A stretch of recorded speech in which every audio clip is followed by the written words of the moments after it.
레드캠프 오늘은 유상범 국민의힘 수석 대변인과 함께합니다. 어서 오세요, 의원님. 네, 반갑습니다. 네, 일단 오늘 개각 발표하는 거 맞습니까? 곧 나올 것 같습니다. 오늘 내일 어차피 중으로? 대통령께서 결심하시는 사안이기 때문에 예. 날짜를 제가 추측할 수는 없지만 이미 언론에 보도됐고 네. 또 민주당에서도 또 탄핵까지 언급하는 이런 상황에서 네. 계속 뒤로 미룰 일은 없을 것 같습니다. 근데 아무튼 국방부, 문체부, 여가부 세 곳이잖아요. 왜 세 곳이에요, 근데? 아마 대통령께서 1년 한 4개월여 각종 업무 평가를 하시면서 국정의 기조의 변화를 꼭 줘야 되겠다고 판단하신 부분이 좀 있으신 모양입니다. 그래서 아마 새로운 동력을 갖기 위해서 하는데 이제 원래 대통령께서는 이제 보여주기식 개각, 좀 일괄 개각 이런 것 자체는 본께 스스로가 원치 않으시니까 그런 차원에서 어떤 국정 기조의 동력을 계속 유지하기 위한 개각으로 보시면 될 것 같습니다. 근데 여가부 같은 경우는 지금 후보가 김행 전 비대위원인데 본인이 또 고사하고 있다는 보도 좀 잠깐 나왔던데. 네, 저도 그런 보도는 봤는데요. 네. 여가부는 대통령이나 여당에서 이미 여가부 폐지에 관련한 정부 조직 개정안까지 낸 상황입니다. 상황에 따라서는 공석으로 두는 것도 검토된다. 또 장관을 두지 않고? 그래요? 현재 지금 여가부 폐지가 기본적인 이제 우리 정부의 입장이니까 그 상황에서 지금 새로운 후임자가 나오지 않는다면 좀 장기적으로 차관 중심 체제로 운영할 수도 있다.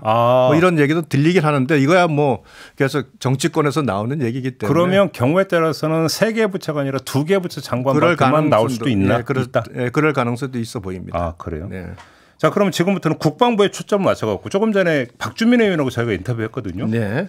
박주민 의원 주장에 따르면 다음 주 안에 탄핵소추안 발의해서 처리까지 끝내버리겠다는 지금 입장인데 일단 어떻게 평가하십니까? 왜 탄핵을 한답니까? 해병대 수사 문제점 한마디로 정리하면 제가 그래서 처음부터 제가 도대체 이성을 찾아라고 이제 말씀드린 이유는 해병대의 수사 방해를 이유로 탄핵을 한다는 건데요. 수사 외압. 근데 잘 아시다시피 공군 김중사 그 자살 사건 때 군 수사의 문제점이 드러나서 군 경찰의 사망 사건의 경우에 수사를 할 수 있게 수사권을 박탈했습니다. 그래서 그 수사권은 민간 경찰에 다 이관이 돼 있는 상태입니다. 네네네.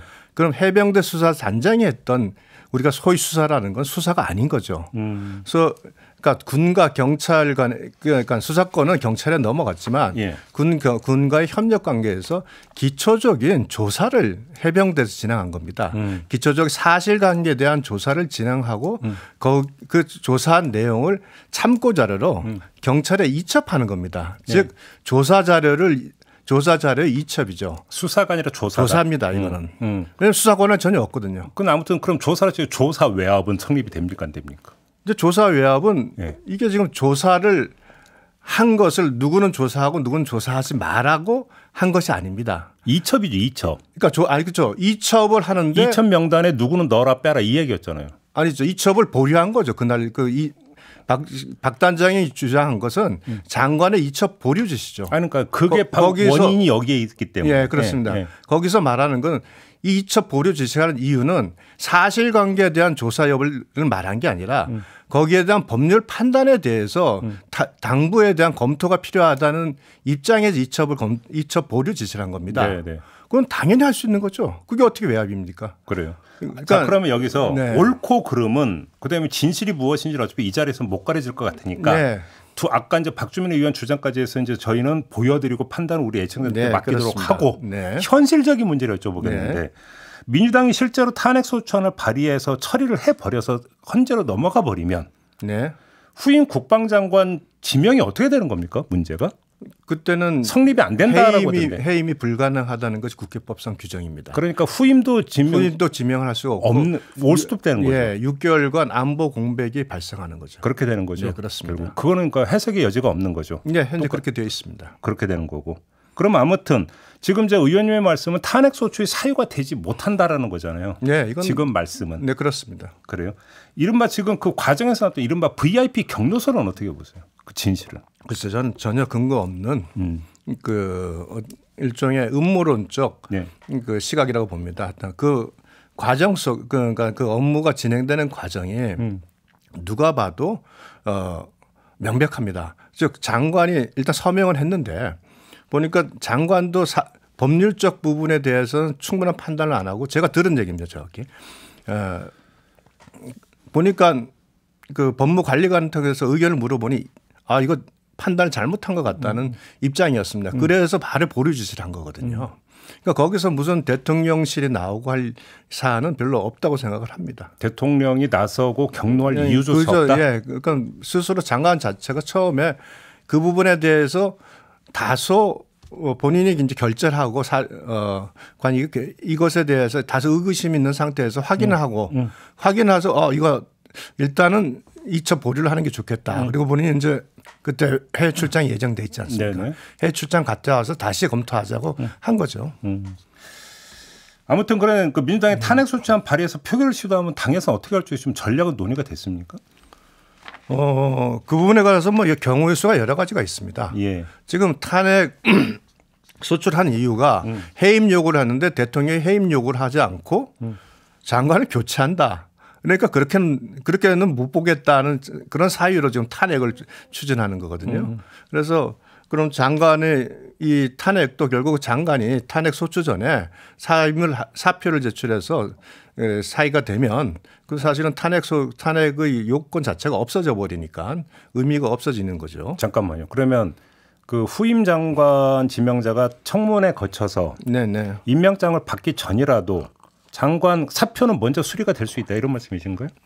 뭐 이런 식으로 민주당에서 안보 장기 공백을 초래하는 탄핵을 하겠다면 불가피하게 그런 방안도 검토될 수 있다고 생각을 합니다. 그러니까 탄핵 소추안이 국회에서 표결 처리해서 통과되기 전에 네네, 사표 그렇습니다. 수리를 먼저 하는. 네, 그런 방법도 검토해 볼 필요가 있다고 생각을 합니다. 그렇게 보는 거고. 관련해서 하나만 더 짧게 여쭤볼게요. 왜 이 타이밍에 국방장관, 안보실 2차장, 국방비서관까지 함께 다 교체를 추진하는 겁니까? 지금 민주당에서는 꼬리 자르기로 지금 규정을 하던데. 뭐 민주당이 말하는 꼬리 자르기, 이제 최상병 사건 꼬리 자르기인데 그렇죠. 제가 그건 이미 말씀드렸듯이 이 사건의 실체는 단순히 항명입니다. 항명한 사안에 대해서 무슨 그 당사자들에게 책임을 물을 사안도 아니고요. 그리고 그 안보실 2차장과 국방비서관 문제는 이미 그 전에 정해진 인사 계획에 따라서 진행된 겁니다. 안보실 2차장 같은 경우는 올해 들어와 우리 워싱턴 선언에 이은 USG 발조 그걸 통해서 한미일 안보 공조가 굉장히 급격히 진행되고 발전이 됐습니다. 따라서 이제는 국제관계 정책 또 연합사령부와의 그 관계 이런 데 정통한 새로운 보좌진이 필요한 거고 그래서 인성원이라는 전문가가 채택이 된 겁니다. 그다음에 그 국방비서관은요 이미 현직 군인입니다. 그건 군인들이 인사 계획에 따라서 진행된 거에 불과합니다. 알겠습니다. 다른 문제로 좀 넘어갈게요. 이재명 대표 단식 중이잖아요. 네. 의원님께서 직접 단식쇼를 빌미로 사실상 수사 방해를 하는 거다. 이렇게 그 비판을 하셨는데 어떤 취지의 말씀이십니까? 제가 그 전에 이미 이재명 대표가 이 단식을 하게 된 거는 바로 예정돼 있는 불법 대북 송금 비리의 수사에 있어서 수사에 저항하는 차원에서 네. 단식을 진행한 것이고 좀 지나면 건강 이상설이 나오면서 그 검찰 수사를 받지 않으려고 할 거다라는 예측을 그 지난주에 한번 했었던 적이 있습니다. 근데 요번에 가셔도 보셨지만 뭐 딱 물론 들어가면서 꼿꼿하게 걸어 들어가면서 성명서까지 낭독을 했습니다만 결국은 좀 지나서 뭐 사실상 진술은 제대로 진술하지도 않고 일방적으로 조사 중단을 하고 그다음에 조사 서명 날인까지 하지 않은 상태로 그냥 일방적으로 나왔지 않습니까? 예. 자, 그러면 이건 사실상 수사 거부입니다. 수사 방해고요. 과거에는 이런 일이 없었으면 그날 필요한 검찰에서 그 해야 될 중요한 부분에 대한 수사는 다 마쳤었습니다. 근데 지금 이 부분은 완전히 사실상 그 수사 3분의 1밖에 안 됐다는 거거든요. 이와 같은 형태는 검찰의 의지대로 수사가 진행되지 않게 하겠다는 그 모습을 그대로 보여줬기 때문에 이렇게 비판을 한 겁니다. 일각에서는 이제 정치 도의라는 게 아무래도 야당 대표가 곡기를 끊었으면 대통령실도 그렇고 상대 정당도 한번 와서 위로 방문할 수 있는 거 아니냐라는 어떤 지적이 있었는데 수사 방해용이기 때문에 우리는 못 간다 이런 입장인가요? 정리하자면? 우리가 이제 단식은 사실 최후의 저항 수단입니다. 자기 목숨을 내걸고 하는 수단이에요. 그렇다면 그 단식을 할 때 명분이 있어야 되는데 8월 31일 날 단식을 했습니다. 그것도 저기 민주당에서 갑자기 그 회기 쪼개기를 해버려 가지고 31일까지 예정돼 있는 임시회를 25일로 당겼지 않습니까? 그리고 8월 30일 날 시작을 했거든요. 그럼 그 당시에 남아있는 일정은 딱 하나밖에 없습니다. 불법 대북 송금 비리에 대한 수사. 그 수사가 마무리되면 다음에 구속영장 청구, 체포 동의안이 회부돼서 이제 의결 그 남아 있는 거거든요. 그럼 이 단식이 본인의 중대범죄 수사에 대한 수사를 회피하거나 또 체포 동의안 처리가 되는 것을 막기 위한 단식으로밖에 보일 수 없지 않습니까?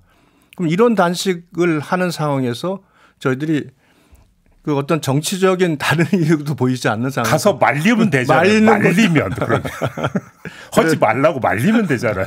네, 근데 뭐 여러 사례 말렸는데 본인이 의지를 보이시는 참 답답합니다. 근데 제가 봐서는 지금 본인이 뭐 관리 당뇨를 앓고 있어서 관리를 많이 하신 것 같아요.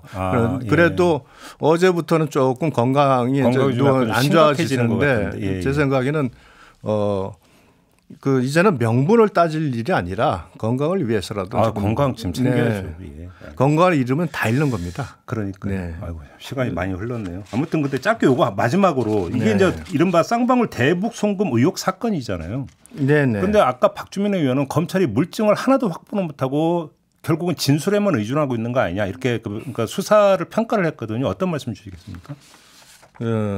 쌍방울 대북 송금 과정에서 대북 송금되는 구체적인 그 내역 그건 다 드러났습니다. 송금 내역부터 송금 과정까지 드러났죠. 결국 이재명 대표 연루 부분이겠죠. 예, 연루 부분. 그다음에 그 안에서 있었던 내부 결재문서, 공문 이런 모든 자료들이 다 확보가 돼 있습니다.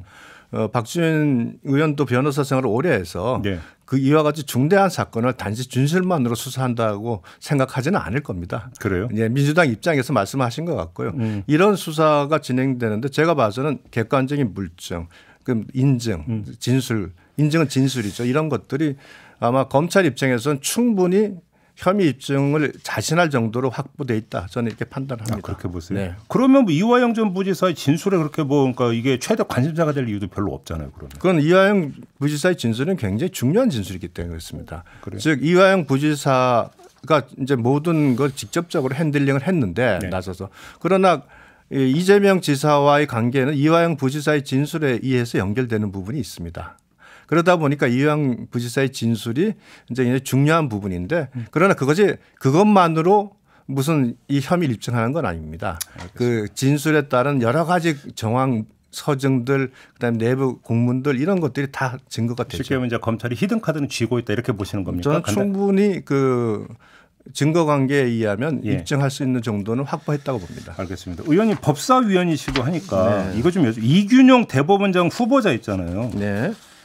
이분은 지금 임명 동의 대상이잖아요. 그렇습니다. 표결을 해야 되잖아요. 네, 부결이 나오면 임명을 못 하잖아요. 그런데 지금 민주당의 기류를 보면 이게 부결이 될 가능성도 배제할 수 없을 것 같은데. 뭐 근데 민주당에서 의혹 제기하는 것들이 제가 보니까 이균영 그 후보 측 입장에서는 충분히 소명이 가능한 부분이 많습니다. 그래요? 예, 특히 이제 그 비상장 주식 부분에 대해서는 신고 안 된 부분은 아마 그 중간에 그 평가 방법이랑 그 신고에 대해서 좀 규정이 바뀌거든요.